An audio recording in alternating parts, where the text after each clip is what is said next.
It started off really good. I had a beautiful order from Charlotte's Web on Facebook. It was a mystery bundle including moths and butterflies.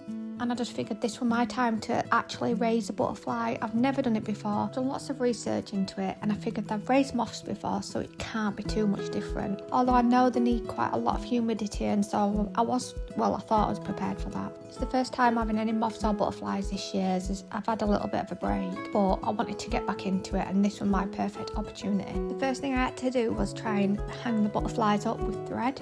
Now this was so difficult I couldn't even record myself doing it because I just needed both my hands just to try and do this, and there was just no way I was holding my phone and recording at the same time. When I looked it up, it said just use a needle and thread and thread it through where they've already got the silk. This one wasn't too bad because as you can see it's got loads of silk already, although it must have took me half an hour just to thread the actual needle. The other butterflies were a little bit difficult because they had no thread attached to them, but I managed it in the end. Did find out afterwards I could have used dental floss, which is easier and a lot more grippy. Once I'd hung them all up, what I did, I put them next to my katydid enclosure because they require quite a high humidity and they also require quite a high temperature, so I really did think this was the best place for them. As you can see, I used some cardboard and I pierced the thread through the cardboard and hooked it around and tied it. Using a pop-up insect net which I got off eBay.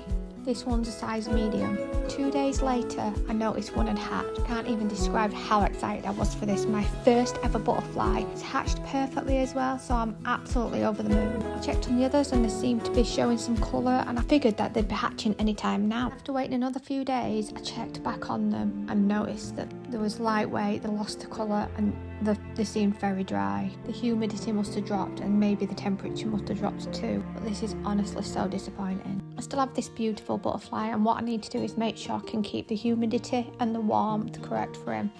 When I looked it up, it does say that these can be kept at room temperature, but they do prefer a higher humidity and some warmth. It can't be that hard, can it?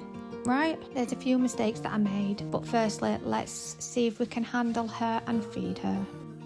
I'm just going to gently encourage her to walk onto my finger. You need to be careful because she has little hooks on her feet which is hooked onto the net, and you don't want to pull her and hurt her legs.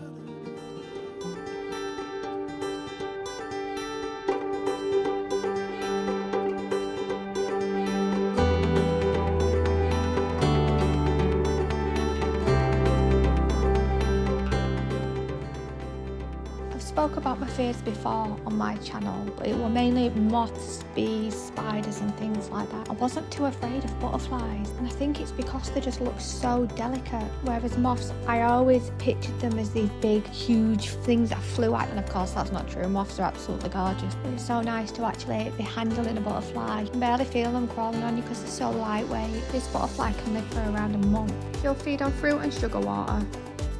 Place some fruit in the bottom of her net so she could access at any time. Although I've just realised I'm referring to her as a girl, but it's actually a male, and you can tell because the females are a lot paler in colour. I had him out in my bedroom, he just kept on flying over to the katydid enclosure, and I think it's because it's nice and warm over there. My giant hooded katydid were just following him around, and I don't know if she wanted to eat him or just be friends with him.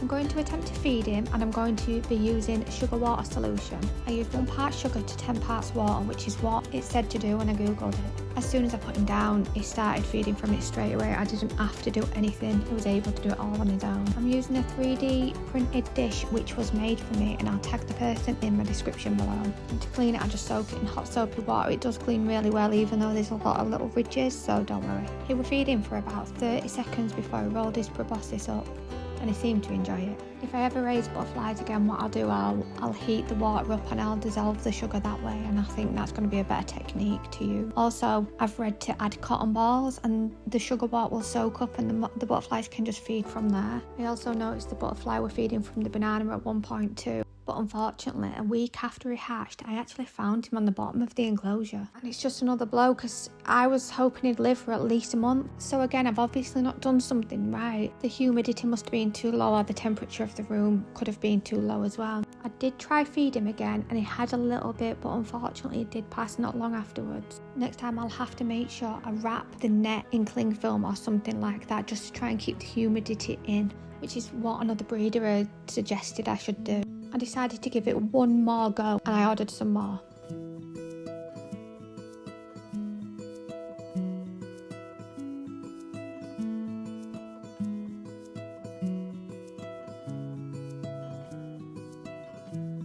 It took me a while, but I managed to hang them up successfully. Moved them to a different part of the bedroom on top of the unit so it were a little bit warmer. I wrapped this little net in cling film to try and keep the humidity in, and I also saw on someone's YouTube video to have a little container at the bottom of the enclosure with some cotton wool and spray it with water. I've got my little humidity monitor so I can make sure the temperature and humidity is correct at all times. I also have a humidity machine which I will using a few times a day too. So you'd think that they'd hatch perfectly fine and all would be good, wouldn't you? Although one did hatch, as you can see his wings are really crumpled. I found him at the bottom of the enclosure and he was stuck in his pupa casing, and I did have to undo it to help him out. Again, the humidity is obviously not high enough at this point. His grip wasn't very good either, which doesn't help. I occasionally get a moth that can hatch and his wings will be crumpled and they'll live perfectly fine. But in this little guy's case, he didn't make it. And now I'm obviously doing a lot of things wrong, and if you can comment below any tips, I'd appreciate it. Although I'm not quite sure I'll be doing any butterflies anytime soon, and you'll probably see that I've got moths again rather than butterflies. I didn't really want to share my fails with you, but I was requested to do so other people can maybe learn from it as well as myself learning from it. Anyways, here's some of the moths that I got in the mystery bundle originally with the butterflies, and as you can see, they hatched perfectly fine.